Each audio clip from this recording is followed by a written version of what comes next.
Alhamdulillahirabbil alamin.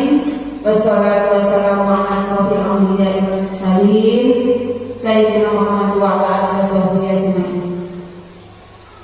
Yang saya hormati Bapak Kepala SDN 1 Pelapor, yang saya hormati pula Bapak Ibu Guru SDN 1 Pelapor. Yang pertama kali marilah kita ucapkan rasa syukur alhamdulillah kepada Allah Subhanahu wa taala atas rahmatnya pada pagi hari ini yang masih memberikan kita kesempatan waktu dan kesehatan untuk berkumpul bersama, berbagi praktek baik untuk kemajuan sekolah kita. Yang kedua, salawat serta salam mudah-mudahan tetap tercurahkan kepada Nabi Muhammad Sallallahu Alaihi Wasallam. Yang ketiga kalinya, terima kasih yang tak terhingga kepada Bapak Ibu Guru atas keluangan waktu untuk kita duduk bersama, belajar bersama tentang budaya positif. Bapak Ibu yang saya hormati,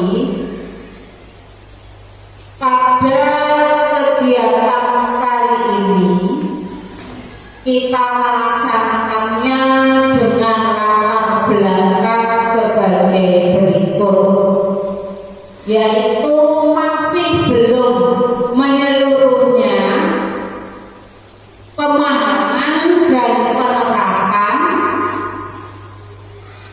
budaya positif yang ada di lembaga kita. Jadi diharapkan pada kegiatan kali ini kita lebih paham secara menyeluruh dan bisa menerapkan budaya positif di lembaga kita guna mempertebal karakter anak didik kita dalam mewujudkan profil pelajar Pancasila.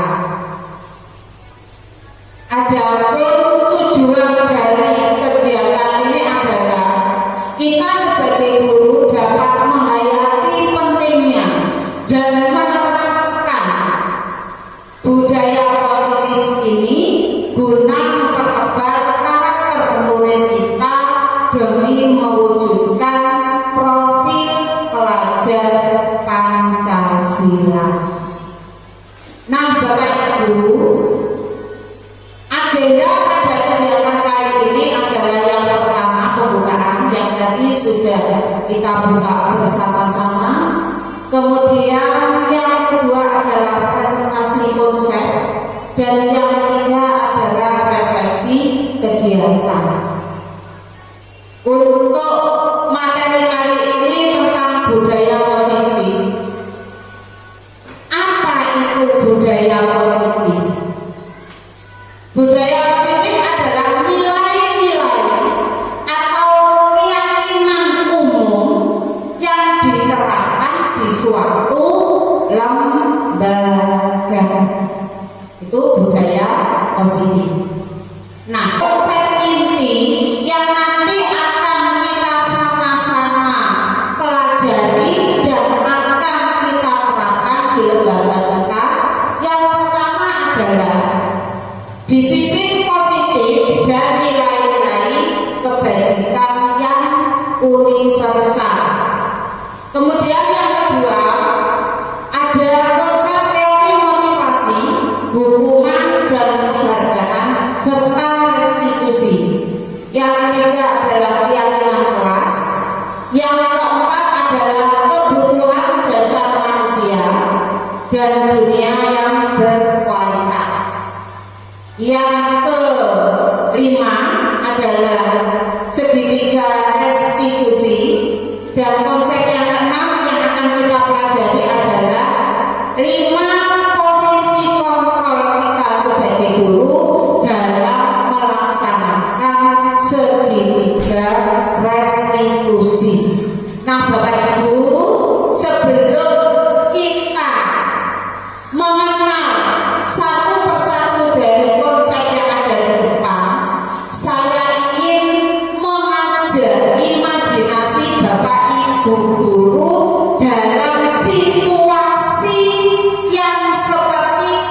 ada pada gambaran di layar berikut.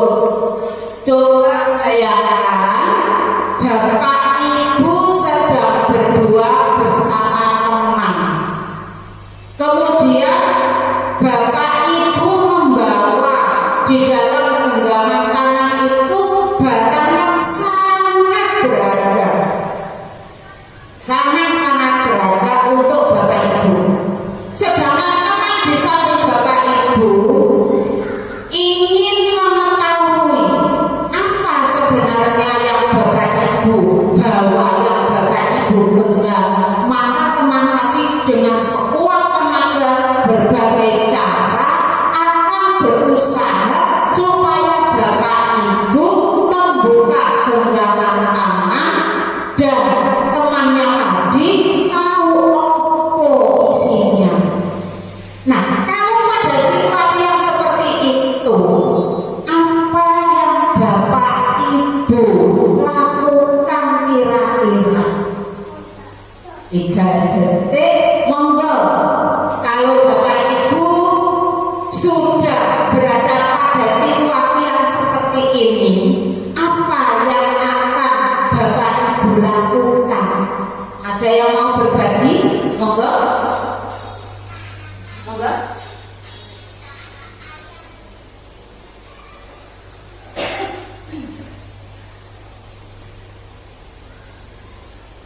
Boleh apa-apa, ada apa-apa, monggo. Saya akan menggenggamnya. Kali itu memang Barang. kali itu memang barang berharga dan tidak akan saya kasih tahu itu ke teman yang lain. Meskipun dengan berbagai cara dia melakukan sesuatu agar tahu ya Bu. Iya, tidak akan saya kasih tahu. Ya, itu pendapat dari Bu Gusnur. Barangkali ada yang mau sharing lagi, monggo.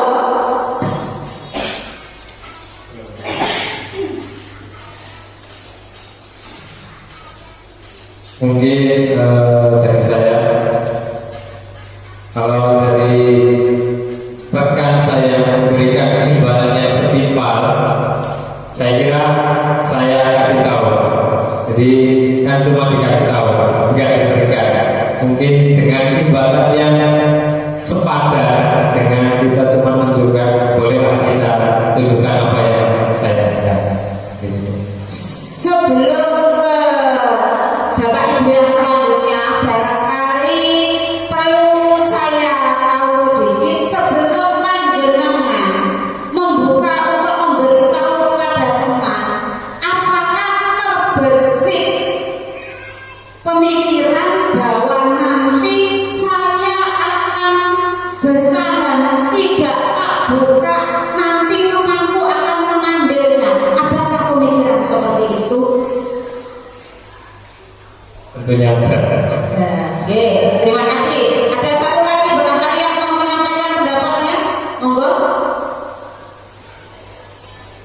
Kalau itu adalah suatu penghormatan atau suatu apa ya, harga diri untuk diri saya, untuk keluarga saya, untuk instansi saya, maka saya akan menggenggamnya sampai mati.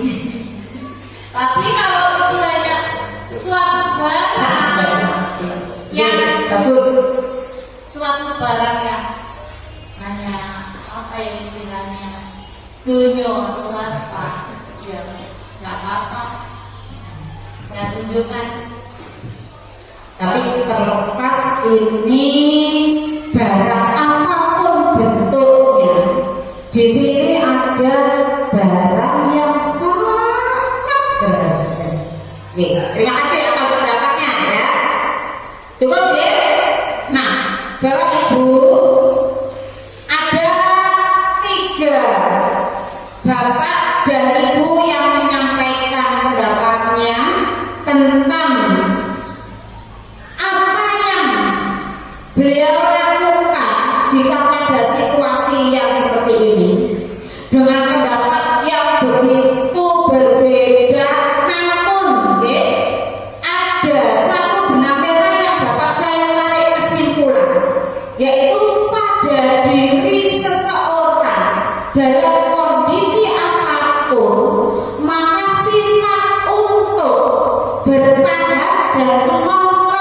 dirinya itu pasti ada. Contoh, tadi pada jawabannya Bu Tarmini ya, kalau barang itu sangat berharga, sangat-sangat, saya akan tetap mempertahankannya.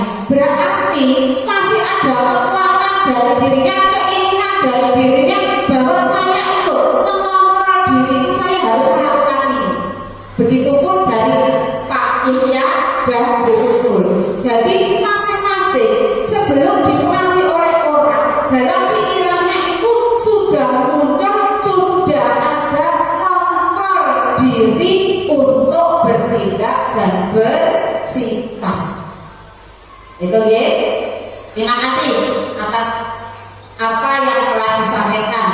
Kemudian dari tindakan ini kita mengenal paradigma teori kontrol yang disampaikan oleh William Glasser yang nantinya akan berkembang menjadi choice theory. Ada pendapat tentang teori kontrol ini menurut William Glasser. Yang pertama, ilusi bahwa guru itu bisa mengontrol murid. Kemudian yang kedua, bahwa semua penguatan yang positif itu bermanfaat. Kita menganggap selama ini mungkin dengan memberikan hadiah, penghargaan yang berupa barang itu sangat bermanfaat. Apakah demikian adanya? Itu nanti akan terjawab pada slide-slide berikutnya yang akan kita baca. Ketiga, kritik dan membuat orang bersalah itu dapat menguatkan karakter seseorang. Dan yang terakhir adalah orang dewasa itu memiliki hak untuk memaksa. Mungkin ini juga yang pernah kita lakukan. Tetapi apakah itu benar 100% bahwa orang dewasa itu memang mempunyai hak untuk memaksa? Selanjutnya adalah perubahan paradigma teori stimulus respon dan teori kontrol. Di sini ada dua pandangan, pandangan yang pertama dan pandangan yang kedua. Dari uraian-uraian yang ada, Bapak Ibu tentunya nanti akan bisa menilai manakah yang lebih baik. Yang pertama, menurut teori stimulus respon, kita itu harus mencoba mengubah orang agar dia memiliki pandangan itu yang sama dengan kita. Jadi mencoba agar orang lain itu mengikuti pandangan kita. Yang menurut teori kontrol yaitu berusaha memahami pandangan orang lain. Berarti menurut teori ini ya, kita itu menghargai dan menerima bahwa orang itu pandangannya berbeda-beda dan kita harus menghargai. Yang kedua, perilaku buruk itu dilihat sebagai suatu kesalahan. Artinya apa? Jika ada anak didik kita melakukan sesuatu hal yang buruk, melanggar sekolah misalnya, itu secara umum kan menurut kita jelek ya. Nah, itu sudah dijustis adalah suatu kesalahan tanpa ada tindakan-tindakan atau menggali apa sesungguhnya penyebab dan tujuan sampai anak itu terlambat ke sekolah. Sedangkan menurut teori kontrol itu memahami bahwa apa yang dilakukan oleh setiap orang tentu memiliki tujuan. Dan yang ketiga, orang lain itu bisa mengontrol saya. Sedangkan menurut teori kontrol hanya kita sendiri yang bisa mengontrol diri saya, bukan orang lain. Dan selanjutnya adalah saya juga bisa mengontrol orang lain. Sedangkan menurut teori kontrol, Anda tidak bisa mengontrol orang lain. Tetap orang tersebut yang punya kontrol sendiri. Selanjutnya pemaksaan ada pada saat bujukan itu gagal. Artinya seseorang itu bisa melaksanakan pemaksaan. Menurut teori kontrol, tidak melalui pemaksaan terhadap seseorang, tetapi melalui kolaborasi dan konsensus kesepakatan bersama untuk menciptakan solusi-solusi atau pilihan-pilihan yang baru. Jadi di sini penyelesaian terhadap suatu permasalahan itu adalah dengan cara membicarakan bersama-sama, bukan memaksa atau membujuk orang lain. Yang terakhir adalah kalau stimulus respon, ada pola berpikir menang dan kalah, ada yang rugi, ada yang untung. Ya, ada untung, ada rugi. Satunya misalkan dipaksa, untung yang memaksa. Gitu. Sedangkan yang model berpikir teori kontrol, kita tidak mencari atau tidak memunculkan ada yang menang, ada yang kalah, tetapi sama-sama kita tidak merasa dirugikan. Artinya dua-duanya sama menang. Gitu ya. Kemudian dari sini kita coba untuk konsep yang pertama tentang disiplin positif. Sebelum kita ke disiplin positif, kita perlu memaknai apa sebenarnya disiplin itu.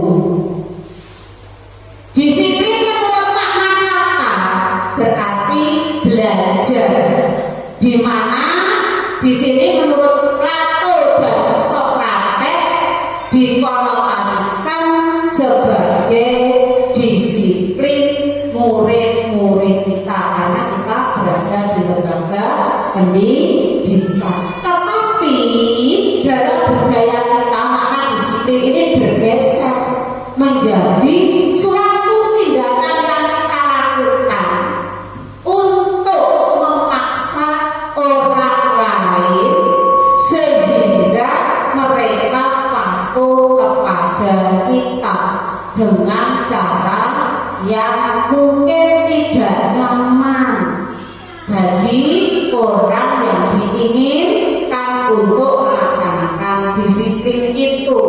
Nah, kemudian dari sinilah maka kita perlu menerapkan atau mewujudkan disiplin positif. Jadi tidak hanya disiplin putus yang melahirkan ketidaknyamanan dari salah satu pihak, tetapi diharapkan disiplin itu adalah disiplin positif, yakni penerapan disiplin yang bertujuan untuk menumbuhkan kesadaran serta memberdayakan anak untuk melakukan sesuatu tanpa adanya ancaman. Jadi anak di sekolah itu melaksanakan suatu tindakan itu dengan keinginannya sendiri, tanpa ancaman, tanpa sogokan, tanpa embel-embel lain. Mereka melakukan dengan nyaman. Itu yang dinamakan disiplin positif. Yang kedua, apa tujuannya? Tujuan dari disiplin positif di sekolah adalah memotivasi siswa agar siswa itu bisa menjadi dirinya sendiri,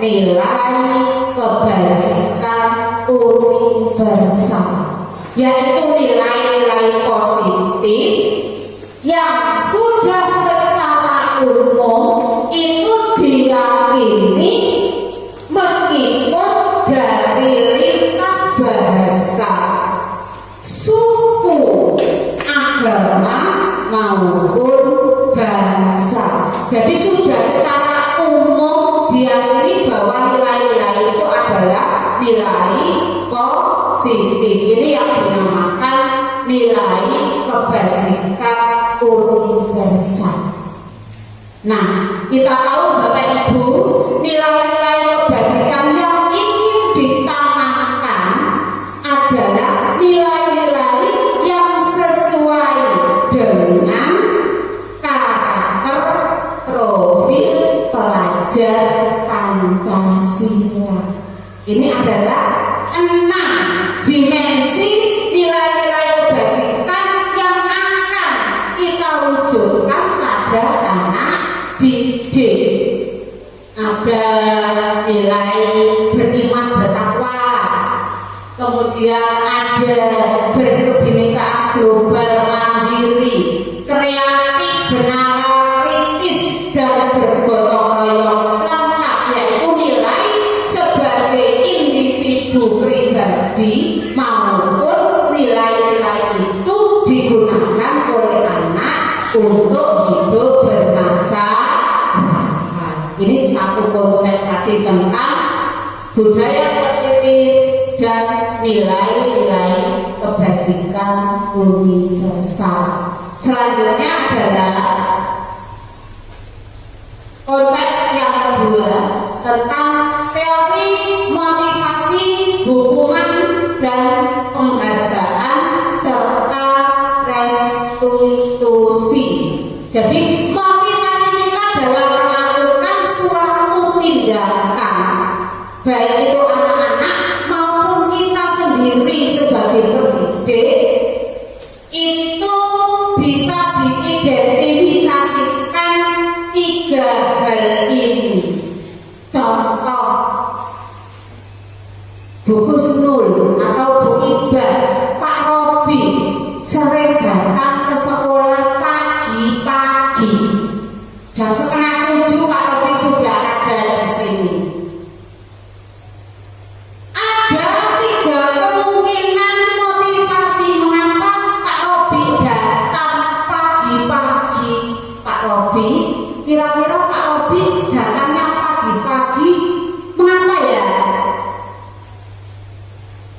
Jadi untuk kegiatan yang saya lakukan datang lebih awal ke pagi-pagi itu saya lakukan agar bisa menjadi stimulus atau sebagai contoh baik itu rekan-rekan pengajar lain, bapak ibu guru ataupun dari siswa-siswi sendiri, sehingga kalau saya ingin berubah sesuatu itu kembali lagi ke diri sendiri dulu yang dirubah. Untuk menginginkan anak yang disiplin, berarti saya juga harus menerapkan kegiatan yang disiplin juga. Sudah yang bisa jadi. Terima kasih. Kira-kira ini sudah ya untuk apa namanya selain Pak Robi. Ini tentunya Bapak Ibu guru lain juga datangnya kan selalu pagi juga. Apakah motivasinya sama dengan Pak Robi? Kalau saya datang pagi-pagi karena saya takut ditegur Bapak Kepala Sekolah. Saya takut. Sungkan. Nanti saya datang tumuk, terus nanti saya bisa Pak Kepala Sekolah itu saya malu.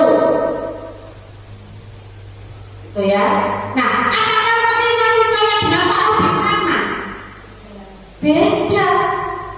Saya itu sungkan sama Pak Polo, takut kalau ditegur. Kira-kira motivasi saya masuk dalam kelompok motivasi yang mana? Untuk menghindari hukuman atau Apalagi kalau saya nanti dihukum, maka gaji saya dipotong, itu ya sebagai hukuman disiplin misalnya. Nah, apa yang disampaikan oleh Pak Robi? menjadi orang yang mereka inginkan. Lah,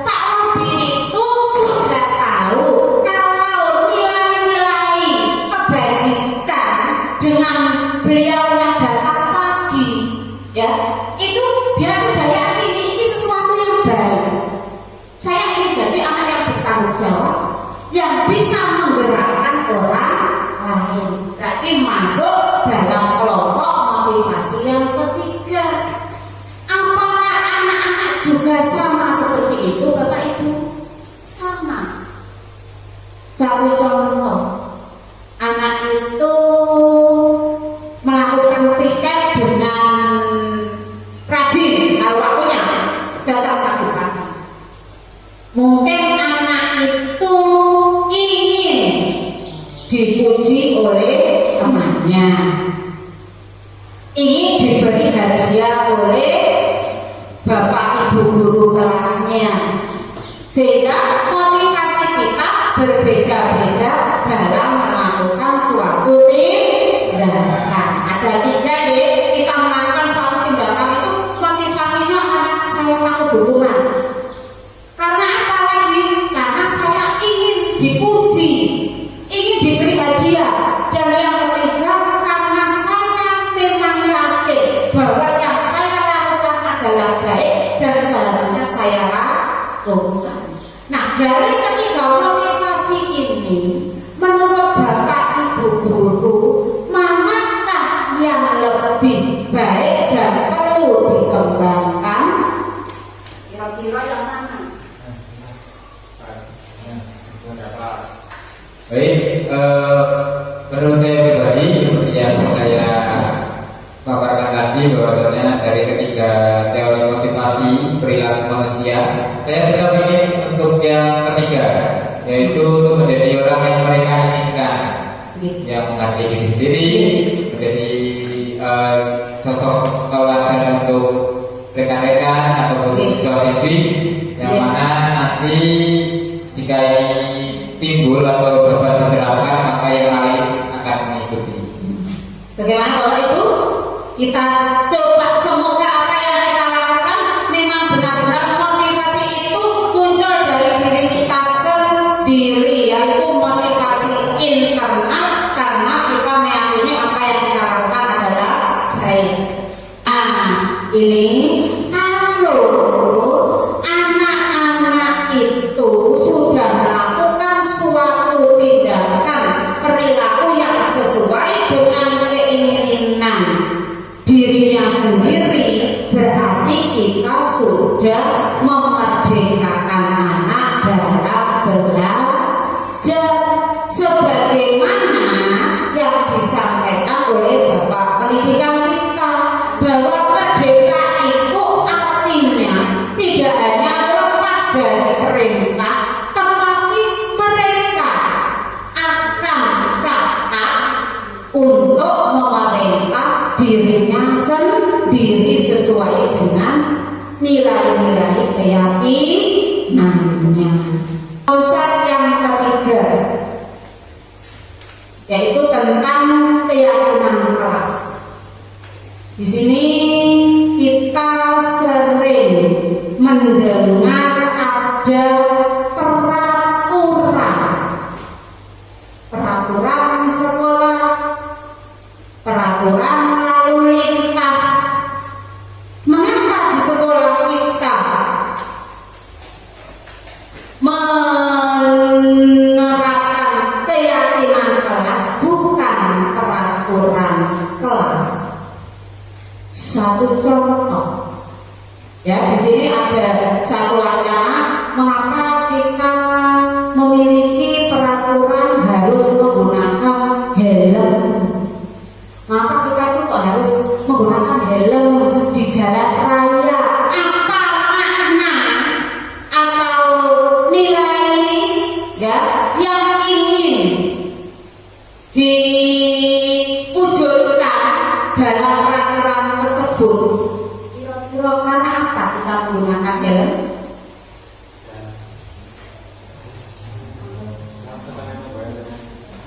Di jalan raya.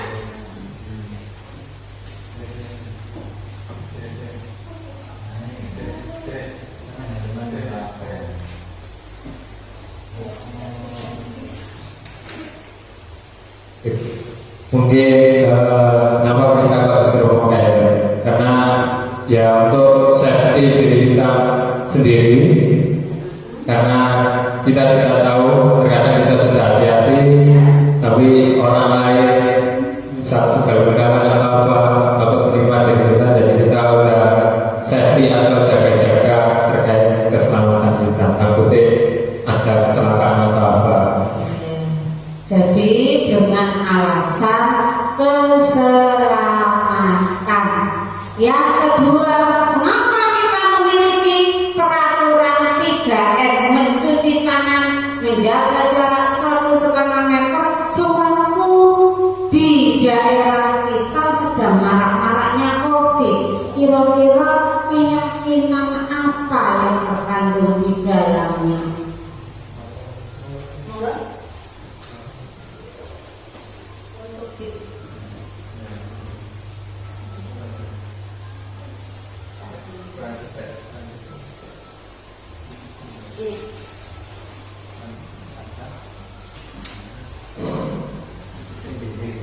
Enggak, Bu Indah.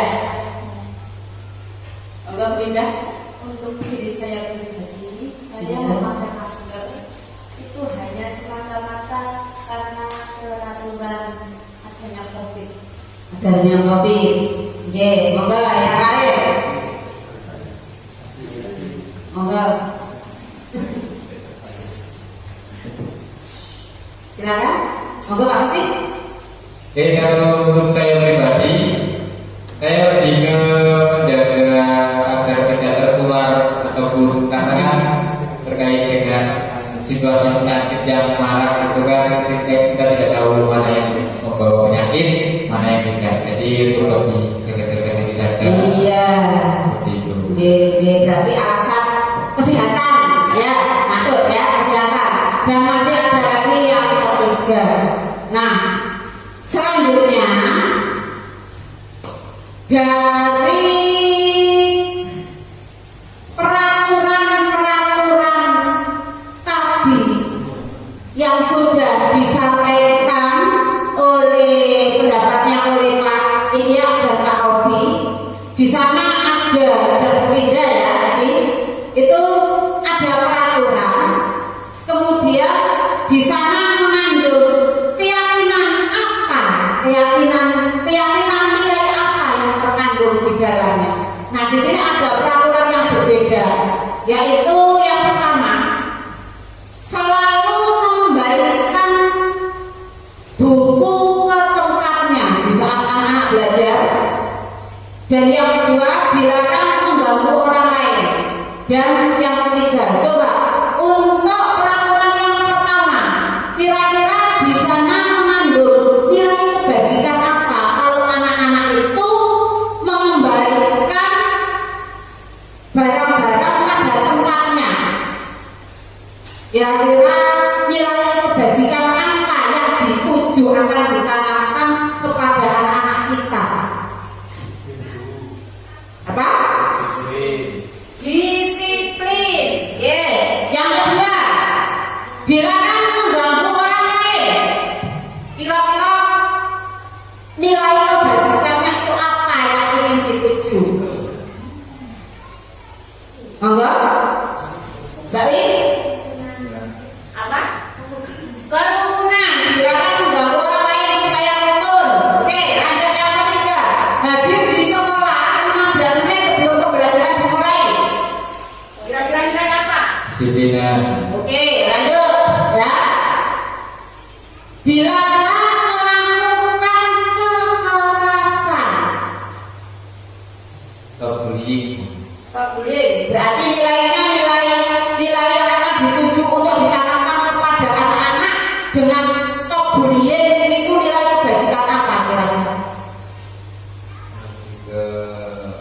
Keselamatan, keselamatan, kerukunan pun bisa ya.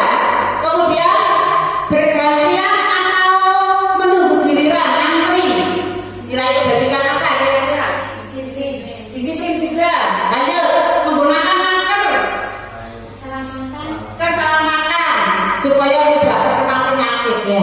Lanjut, jangan berlari di kelas, jangan berlari di kelas anak-anak itu ya. Yang sering waktu istirahat apa? Keselamatan bisa, disiplin bisa. Oke, coba kita lihat. Nah,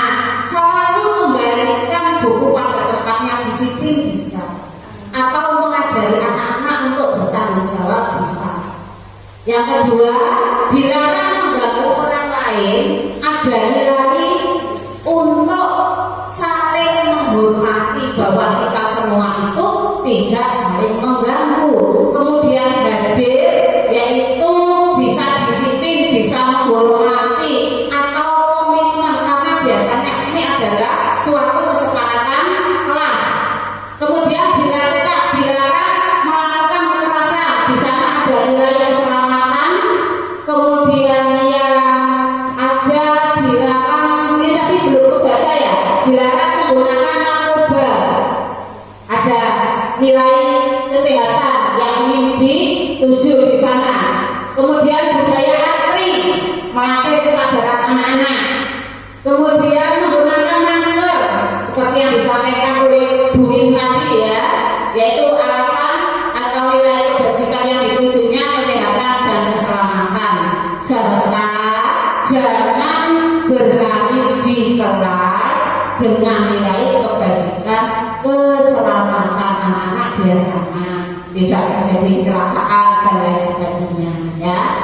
Kemudian di sini sebelum kita membuat suatu keyakinan kelas, sebenarnya ada yang perlu kita pahami dulu. Apa bedanya antara peraturan kelas atau sekolah dengan keyakinan kelas atau keyakinan sekolah? Siapa ya? Coba ada yang mau menyampaikan pendapatnya? Bapak Ibu ketika di kelas pernah membuat keyakinan kelas? Peraturan, masih peraturan. Oh begitu ya. Coba Bapak Ibu, anak-anak itu tentunya lebih bertanggung jawab dalam arti kalau mereka melanggar sesuatu yang sudah dibuat secara bersama-sama, itu akan lebih mudah diingatkan karena itu merupakan kesepakatan bersama. Jadi disinilah perlu adanya pergeseran dari peraturan kelas, kita ubah menjadi keyakinan atau kesepakatan kelas. Jadi dalam membuat sesuatu hal atau tindakan yang nantinya akan dilaksanakan anak-anak di sekolah atau di kelas, itu kita buat bersama-sama Bapak Ibu. Kalau selama ini mungkin peraturan, nah ini bedanya antara peraturan dan keyakinan. Kalau peraturan itu hanya dibuat oleh satu pihak sekolah tanpa melibatkan siswa-siswa kita. Ujung-ujung sudah ada, tidak boleh memakai sepatu putih, tidak boleh datang terlambat, tanpa melibatkan anak, itu sudah tertulis seperti itu. Nah, mari kita geser menjadi keyakinan atau kesepakatan kelas dengan tahapan bagaimana anak itu diajar untuk merumuskan, untuk membuat apa yang boleh kita lakukan selama pembelajaran dan apa yang harus kita hindari. Dengan tahapan bagaimana Bapak Ibu? Yang pertama, di dalam kelas kita ajak murid-murid itu bercurah pendapat, diskusi kecil-kecilan. Ayo nak, diskusi, ayo sampean besok kalau belajar kira-kira sampean kepengen suasana pembelajaran yang bagaimana ya, apa yang boleh kita lakukan di kelas ya, apa yang tidak boleh. Itu anak-anak nanti diajar untuk bercurah pendapat, semuanya akan mengeluarkan unek-uneknya. Bu, saya pengen ini, Bu, saya pengen ini. Nah, Bapak Ibu mencatat masukan-masukan dari siswa tadi selama proses curah pendapat. Kemudian masukan-masukan kalimat-kalimat yang terucap dari anak didik kita itu disusun menjadi kalimat keyakinan kelas. Contoh, dilarang membuang sampah sembarangan. kira-kira mengandung unsur negatif atau positif. Jadi ada larangan, ada semacam apa namanya itu kalimat-kalimat larangan, itu kita ganti dengan kalimat-kalimat yang positif yang tidak mengandung larangan tetapi maksudnya sama. Contoh, dilarang membuang sampah sembarangan, bisa kita ganti kita buang sampah atau buang sampah pada tempatnya, diganti kalimat-kalimatnya menjadi kalimat positif ya. Setelah itu kemudian keyakinan kelas yang kita buat yang sudah dicatat ya, kemudian masih kita temukan atau kita cari nilai-nilai apa yang ada dalam keyakinan kelas tersebut. Nah, kalau sudah tersusun itu keyakinan kelas yang sudah selesai ditinjau ulang, dilihat kembali, barangkali ada yang perlu dibenahi baik dari susunan kalimatnya ataupun dari maksudnya ini kok tidak tertuju, bisa ditinjau kembali. Kalau sudah fix, sudah pas, baru kita menyetujui dan keyakinan kelas atau kesepakatan kelas yang dibuat bisa ditempel di dinding yang mudah dilihat oleh anak-anak. Tidak perlu terlalu banyak Bapak Ibu, karena anak-anak itu kalau dibuatkan kesepakatan yang terlalu banyak nanti malah bingung ya, mana ini kesepakatan kelasnya boten apa, akhirnya apa, mereka akan melanggarnya sendiri. Jadi cukup misalnya 5, 4 begitu sudah cukup. Itu tentang keyakinan kelas. Yang selanjutnya adalah, nah kalau keyakinan kelas sudah dibuat Bapak Ibu ya, namanya anak-anak pasti pernah melakukan pelanggaran. Gini apa betul? Gini namanya anak-anak, kita sendiri saja ada peraturan Bapak Ibu guru misalnya, itu juga ada lupa, ada masih melanggar-langgar, apalagi anak-anak. Nah, apa yang seharusnya dilakukan atau apa kemungkinan tindakan yang dilakukan kalau anak-anak itu melanggar keyakinan kelas? Ada yang diberi hukuman, kemudian anak diberi sanksi atau konsekuensi, melakukan sesuatu sebagai konsekuensi dari tindakan yang sudah dilakukan. Dan yang ketiga adalah memberikan restitusi. Apa bedanya? Bedanya kalau hukuman itu biasanya membuat anak itu merasa sakit. Sakit dalam arti sakit baik secara ada yang secara fisik. Alhamdulillah kita semoga tidak seperti itu ya sebagai Bapak Ibu guru. Kemudian ada yang sakit itu sakit hati.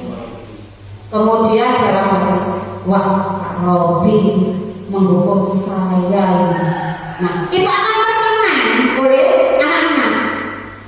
Ya, jadi sifatnya itu hanya membuat anak itu supaya jerah, takut dan akan tersakiti. Sedangkan konsekuensi itu yang diberikan kepada anak setelah melakukan kesalahan adalah memberikan tindakan-tindakan yang merupakan konsekuensi bersama. Contoh,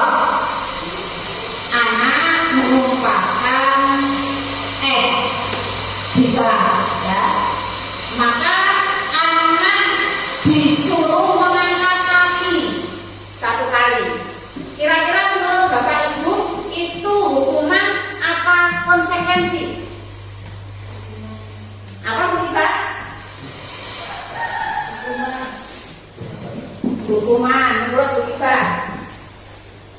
Oke.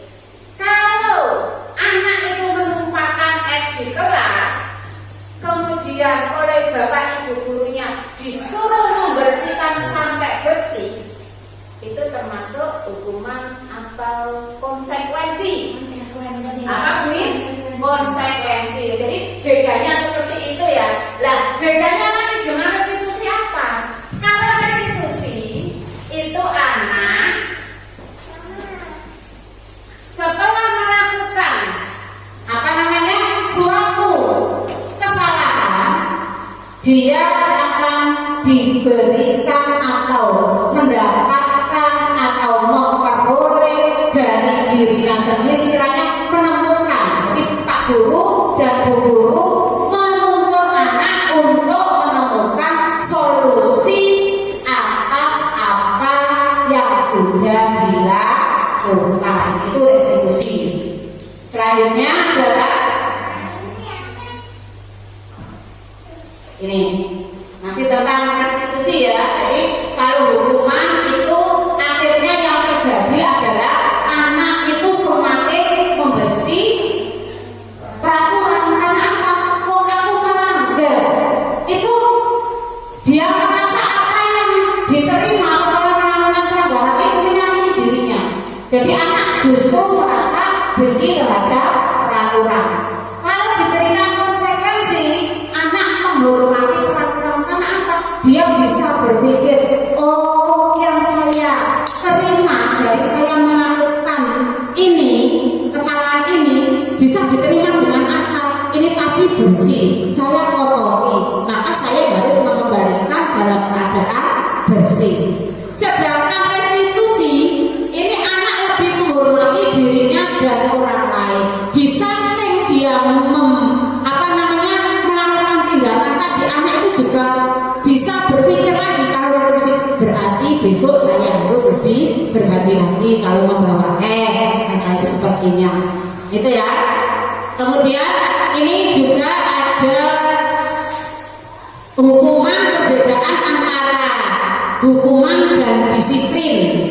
Kalau disiplin ini meliputi stimulus respon yang tadi di depan sudah dijelaskan dan teori kontrol. Sedangkan hukuman di sini ada apa namanya? Identifikasi dari hukuman adalah ada mode ciri-cirinya, maksudnya ya ada indikatornya itu ada. Kalau hukuman itu modelnya model paksaan, jadi konsep diri anak itu jadi buruk, anak takut, anak membenci, anak jadi punya sifat-sifat yang jelek ya. Kalau disiplin konsep diri anak baik, dan teori kontrolnya konsep diri anak yang semakin baik atau kuat gitu ya.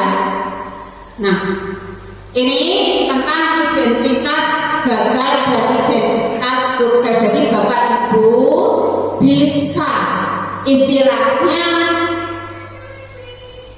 menghayati mana yang lebih baik.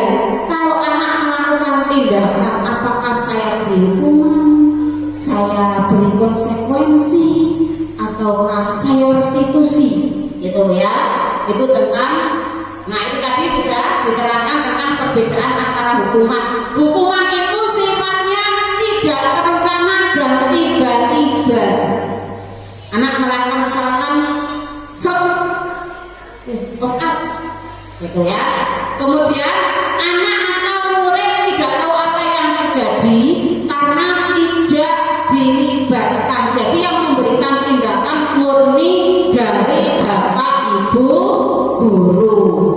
Kemudian yang selanjutnya adalah konsekuensi. Konsekuensi ini sudah terencana dan sudah disepakati. Jadi ada pembicaraan antara guru dengan murid. Tadi kan sampean membawa es, sebelum sampean membawa es dan menumpahkan kantengnya bagaimana? Itu kemudian diajak bicara seperti itu. Nah sekarang harus bagaimana? Itu konsekuensi. Sedangkan restitusi, proses murid untuk memperbaiki kesalahan mereka sehingga mereka bisa kembali ke kelompok mereka. Di sini untuk restitusi sudah ada proses kerjasama yang mengajarkan murid untuk mencari solusi. Contohnya, saya contohkan yang paling mudah adalah anak berkelahi. Misalkan, kalau di restitusi berarti anak itu diarahkan untuk mencari solusi supaya tidak muncul perkelahian lagi. Nah, ini ada beberapa Bapak Ibu, silakan dipegang mic-nya ya. Barangkali nanti Bapak Ibu bisa urut pendapat kalau ada tindakan sekolah anak disuruh membersihkan WC karena mematahkan pensil temannya, itu termasuk hukuman atau konsekuensi?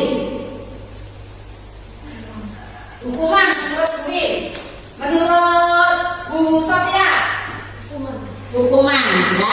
Lanjut, hukuman.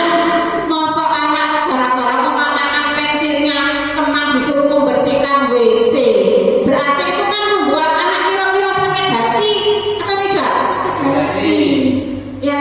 Lanjut, ada lagi ini situasi anak membersihkan tumpahan air di meja tulis karena tersenggol pada saat ia belajar, termasuk konsekuensi atau hukuman beribadah. Monggo. Apa?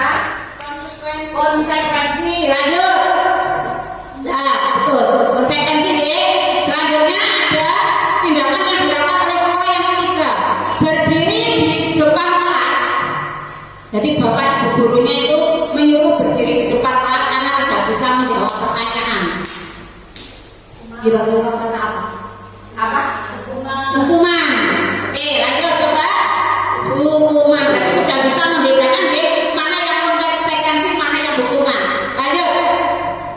Nah ini kehilangan waktu 10 menit untuk istirahat. Jadi anak-anak itu waktu istirahatnya dipotong 10 menit. Di saat teman-temannya sudah mulai istirahat, dia tidak beristirahat dulu karena tadi terlambat pelajaran 10 menit.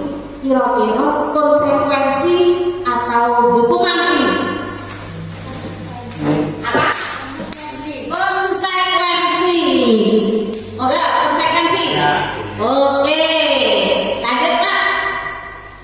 Nah, dari beberapa situasi tindakan sekolah tadi, ternyata Bapak Ibu guru semua sudah paham mana ranahnya hukuman, mana yang termasuk konsekuensi. Semoga saja untuk hukuman tidak pernah terjadi dan kita lakukan pada anak didik kita.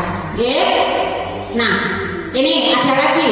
Saat kita berulang kali menjanjikan hadiah kepada anak-anak agar berperilaku bertanggung jawab, atau kepada seorang murid agar mempelajari sesuatu yang baru, atau kepada seorang karyawan agar melakukan pekerjaan yang berkualitas, kita sedang berasumsi, kita sebenarnya itu sedang berpikir bahwa dia itu tidak dapat melakukannya, atau mereka tidak akan memilih melakukannya, sehingga dengan iming-imingi, Bapak Ibu iming-imingi. Jadi pada saat Bapak Ibu memberikan suatu hadiah kepada anak-anak didik kita, kepada kalau pimpinan kepada bawah, itu sebenarnya ya menurut Alvin itu kita itu yang memberikan itu beranggapan bahwa orang yang kita beri hadiah tadi itu dia memang tidak mau sehingga perlu kita tarik.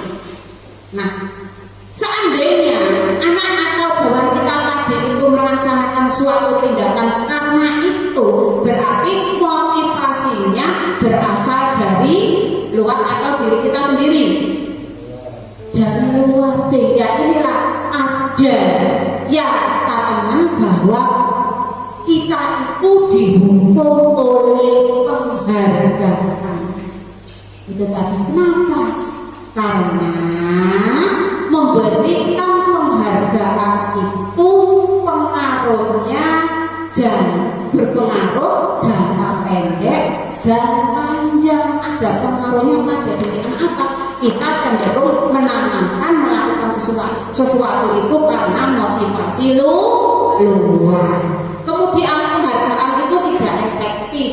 Dan ini yang paling menarik, penghargaan yang sering kita temui pada saat pembelajaran kita di sekolah ya, pada kegiatan kita di sekolah, yaitu penghargaan bisa merusak hubungan. Kira-kira mengapa kok ada statement seperti itu? Penghargaan kok bisa merusak hubungan? Itu hubungannya siapa? Ada yang mau berpendapat? Monggo Bapak, Ibu. Bu, penghargaan betul-betul kan senang buat anak. Kok bisa merusak hubungan? Hubungannya siapa yang dirusak itu? Monggo. Nah, ini ya, dikatakan penghargaan merusak hubungan. Kita ambil satu contoh, ya, anak yang satu pandai karena memenangkan suatu lomba misalkan, atau dia aktif di kelas, kita beri hadiah, ya, kita beri hadiah. Nah, itu nanti temannya yang lain bisa iri, ya, bisa iri, ya. Kemudian itu yang dikatakan merusak hubungan. Next, kebutuhan dasar manusia. Manusia melakukan suatu tindakan itu tentunya karena untuk memenuhi kebutuhan dasar mereka. Ada 1, 2, 3, 4, 5 kebutuhan dasar manusia, yaitu manusia melakukan sesuatu untuk bertahan hidup. Kemudian manusia melakukan sesuatu karena dia butuh kasih sayang dan ingin diterima di kelompok, karena dia ingin kebutuhan bisa menguasai komunitas atau orang lain, dan yang keempat karena dia butuh kebebasan serta kesenangan. Next, ini 5 dasar. Ada satu cerita di sini tentang Ibu Ambar, yaitu wali kelas 2 yang mendapat pengaduan dari seorang murid bahwa temannya itu sering merampas bekal temannya. Jadi si A merampas bekal teman-temannya. Nah, menurut panjenengan kira-kira alasannya si anak tadi merampas itu karena apa?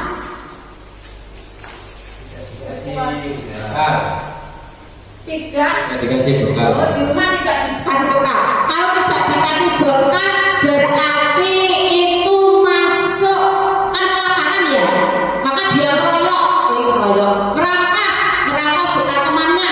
Berarti ingin supaya dia tidak kelaparan, bertahan hidup. Ada lagi kira-kira Doni merampas itu karena apa? Doni kenapa merampas? Kemungkinan bisa jadi Doni itu berkuasa di kelas tersebut. Jadi Doni ada power untuk meminta paksa sama teman. Oh ya, bisa jadi ya. Doni itu anak kuat, jadi dia itu merasa puas di saat teman-temannya takut, gitu ya.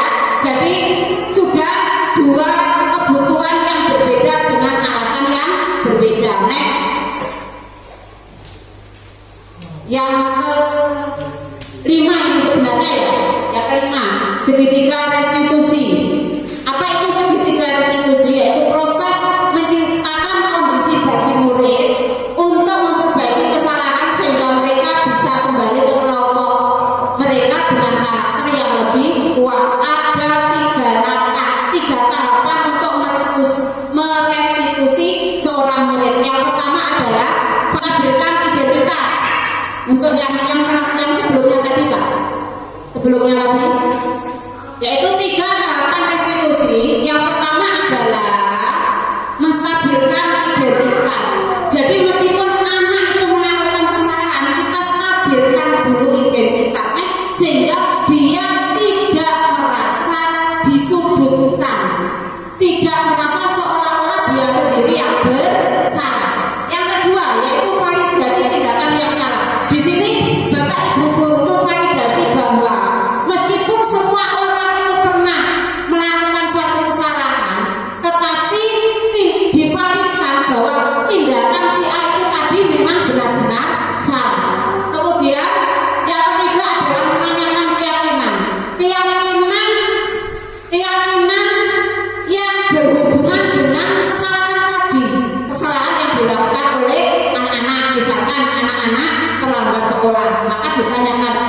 keyakinan kelas, kesepakatan kelas apa yang hari ini kamu langgar dan sebagainya, sehingga nanti kita coba cari solusi bersama-sama.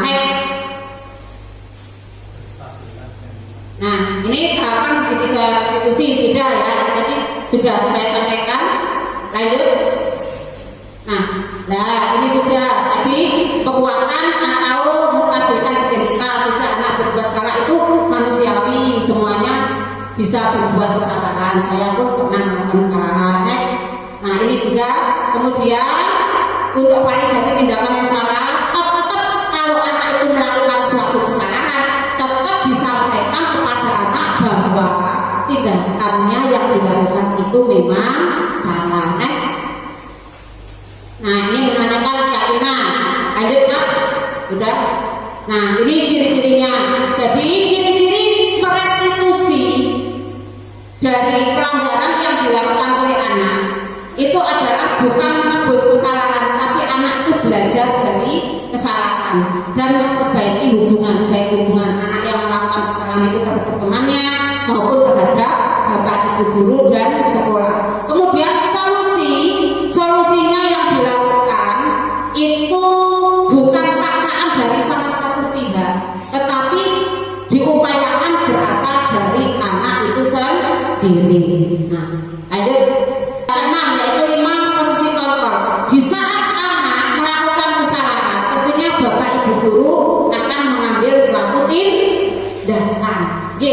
Mengambil suatu tindakan. Saya ingin mendengar atau kita sharing, barangkali bapak ibu bisa menceritakan pengalaman muridnya melakukan suatu tindakan yang dianggap melanggar peraturan atau kesepakatan kelas, dan apa tindakan bapak ibu guru pada saat itu.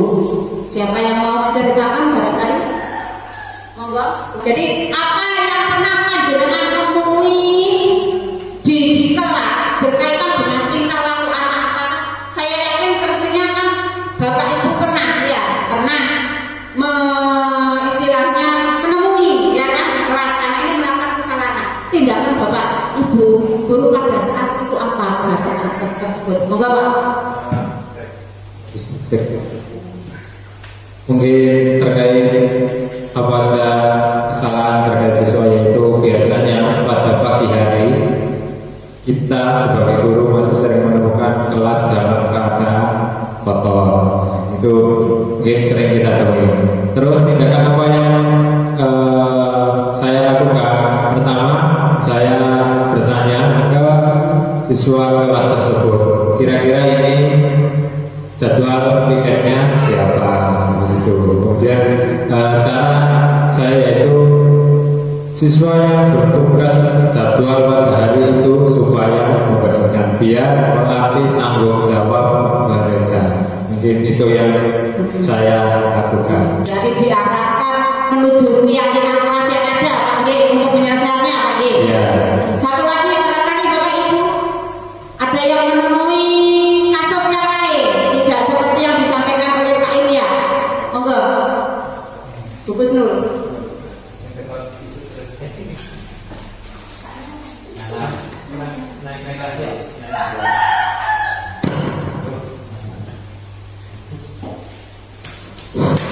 Terima kasih. Kalau saya punya kesepakatan itu di kelas, biasanya anak-anak itu suka bicara, ngobrol sendiri. Saya kasih uskut atau diam, tapi masih ngobrol. Saya suruh maju ke depan untuk bercerita. Itu kesimpulan saya. Itu yang dilakukan ya. Terima kasih. Terima kasih. Nah, dua pengalaman yang disampaikan oleh Bapak dan Ibu guru kita, coba nanti kita akan mengaitkan atau memilah saya tadi berada di posisi yang mana ya saat menyelesaikan permasalahan yang terjadi pada perilaku anak tadi. Ada 5 posisi kontrol dulu dalam menyelesaikan atau menemukan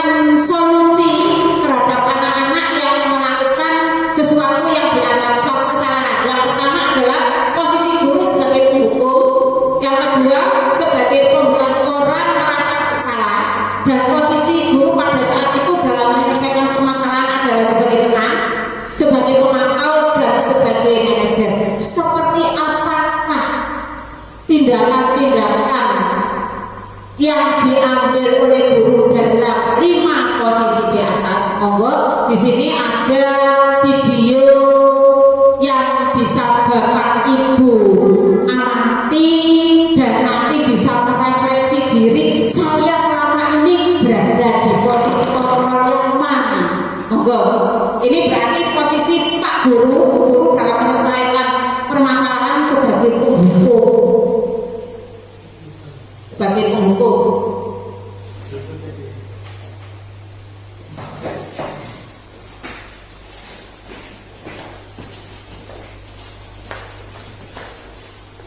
Permasalahan antara Naret ya, permasalahannya Naret yang datang terlambat. Permasalahannya Naret datang terlambat, dan inilah tindakan yang dilakukan oleh bu gurunya. Sering mengalami kesulitan dalam lari dan sering terlambat masuk sekolah. Terlambat. Maaf Bu, saya Apa coba? Alasan kamu apa lagi? Kapan sih kamu tidak terlambat? Malas sekali ya kamu jadi anak. saya Dasar pemalas. Gak kapok-kapok sih kamu. Sudah berapa kali terlambat? Sana, kamu keliling lapangan basket 2 kali. kenapa saya harus keliling lapangan basket Bu? Kenapa? Kamu melawan ibu. Berani-beraninya jawab. Sudah terlambat, masih berani jawab pula. Sekarang, keliling lapangan basket 5 kali sekalian. Biar kapok. Cepat. Pergi sana ke lapangan basket. Dan yang berikutnya keliling lapangan. Next, kita coba amati untuk posisi kontrol guru yang kedua, yaitu pembuat merasa bersalah pada diri murid. Monggo Pak, videonya. Ya.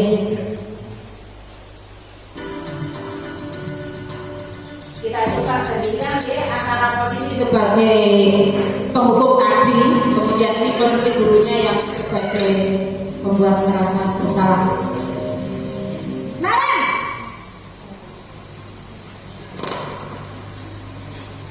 Selamat pagi Bu. Naren, kamu kenapa terlambat lagi nak? Ya Tuhan Naren, kamu senang ya bikin ibu susah ya? Kalau kamu terlambat lagi, nanti ibu yang ditegur bapak kepala sekolah nak. Disangka ibu tidak bisa membina kamu. Duh, gimana ini? Maaf Bu, Duh Gusti Naren, kamu suka ya kalau ibu tegur bapak kepala sekolah? Terus, sekarang ibu harus tulis apa ini di buku absen? Ini kamu sudah sering terlambat loh. Ibu harus apa coba? maaf Bu, maaf sekali. Ya sudah, lain kali jangan bikin ibu susah lagi ya nak ya. Ibu tidak akan kuat lagi kalau kamu begini terus. Bisa jantungan kalau ibu tegur bapak kepala sekolah. Sana cepat kelas. Maaf ya Bu, Gurunya nanti. maaf sekali. Yang ketiga, yaitu dengan posisi kontrol guru yang berbeda sebagai teman.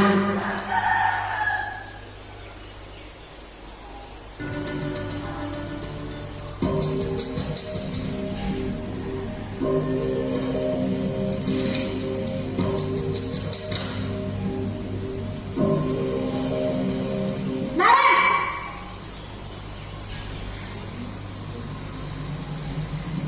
Selamat pagi Bu. wah, sudah jam berapa ini nak? Terlambat lagi ya saya. Dari informasinya sudah beda ya. Miss, ibu saya lupa membangunkan saya Bu. Kamu malah menyalahkan ibu kamu. Kamu bukannya anak yang paling kencang. Kok terlambat sih? Iya Bu, saya memang terlambat bangun tadi. Jadi biarpun saya lari kencang, tetap gak kekejar Bu. Ya sudah sana, nanti lain kali larinya lebih kenceng lagi ya, biar gak terlambat lagi. Bikin senang ibu, demi ibu. Bisa kan? Bisa, Bu. Ya sudah sana masuk kelas, ibu beresin urusan absen kamu. Kamu ini ada-ada saja.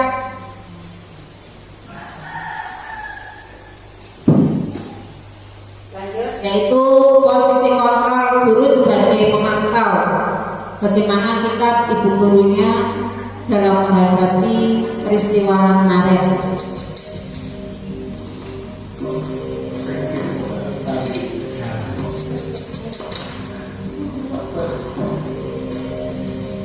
Naren!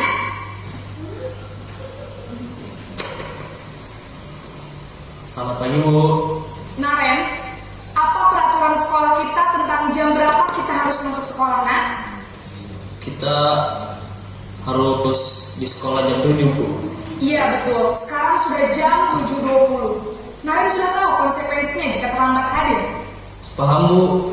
Saya harus tinggal kelas pas jam istirahat selama 20 menit.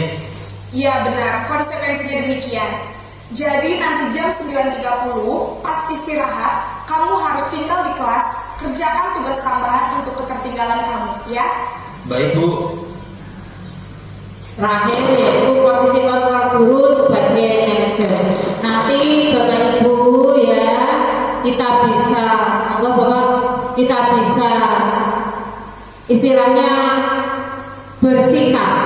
Saya kalau menghadapi seperti ini sebaiknya saya posisi kontrol sebagai apa? Monggo Pak manajer.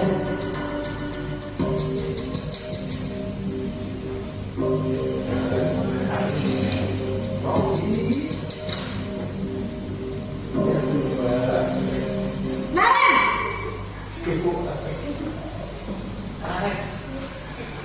Selamat pagi, Bu. Selamat pagi Naren. Maaf, Bu. Saya terlambat. Iya, sekolah masuknya jam 7, sekarang sudah jam 7.20. Jadi sekarang bagaimana ini Naren? Maaf, Bu. Saya lupa setel alarm saya semalam. Baiklah, menurut kamu, keyakinan sekolah yang mana yang perlu kamu Diberikan tingkatkan? solusi, divalidasi. Menghargai diri sendiri dan orang lain mungkin, ya, Bu. Setuju. Jadi, apakah Naren meyakini prinsip saling menghormati tersebut? Iya, Bu. Saya meyakininya. Apakah Naren bersedia memperbaiki masalah keterlambatan ini? Bersedia, Bu. Bagaimana kamu akan memperbaiki masalah Untuk keterlambatan ini? mendapatkan solusi. Saya akan coba untuk tidak lupa menyetel alarm saya, Bu. Baik, kalau Naren lupa menyetel alarm di rumah, ada orang yang kira-kira bisa bantu mengingatkan tidak? Ada, Bu. Kakak saya, Kak Emma. Ada lagi selain Kak Emma? Selain Kak Emma, ada ibu saya. Baik, jadi yang mengingatkan Naren adalah Kak Emma dan ibu kamu ya? Kira-kira akan mulai setel alarm kapan nih Naren? Setelah pulang sekolah, akan segera saya lakukan.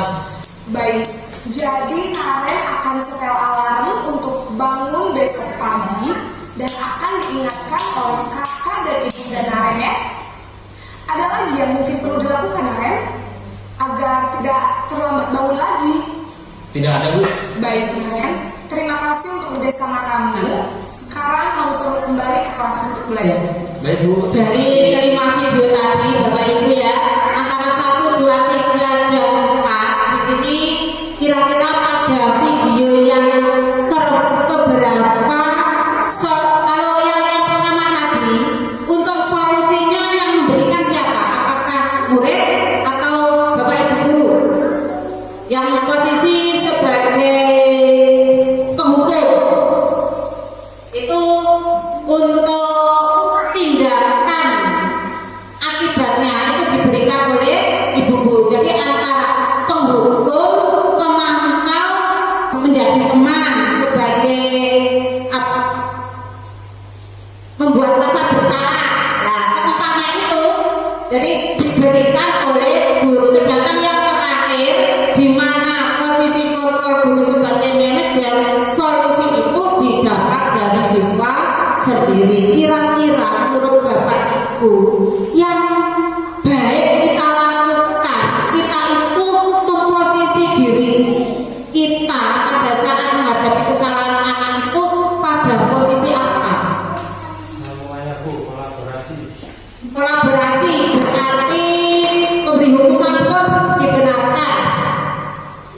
Jadi sebaiknya dan solusi itu berasal dari anak. Dengan adanya kolaborasi antara anak dan siswa, di sini posisi guru adalah sebagai manajer, ya.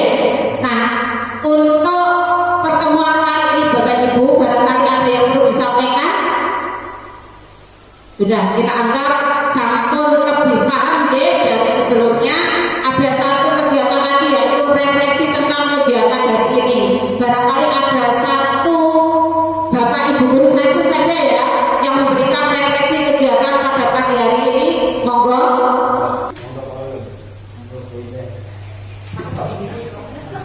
Oke, terima kasih.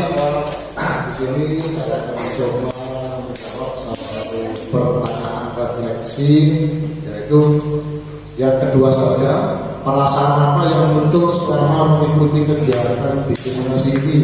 Perasaan yang muncul yang pertama adalah kaget, ternyata begitu banyak sekali cara yang bisa kita terapkan untuk mengkondisikan kelas dan juga kita menghadapi sebuah situasi pelanggaran disiplin siswa. Kaget yang kedua adalah ternyata masih banyak sekali beberapa cara yang sering kita lakukan ternyata kurang sesuai dengan nilai-nilai pembelajaran ini, sehingga yang kita lakukan justru bukan membuat siswa beralih dimensi positif, tapi justru menanamkan hal-hal negatif lainnya kepada siswa. Terima kasih Bu, demikian hasil refleksi saya. Terima kasih Bapak.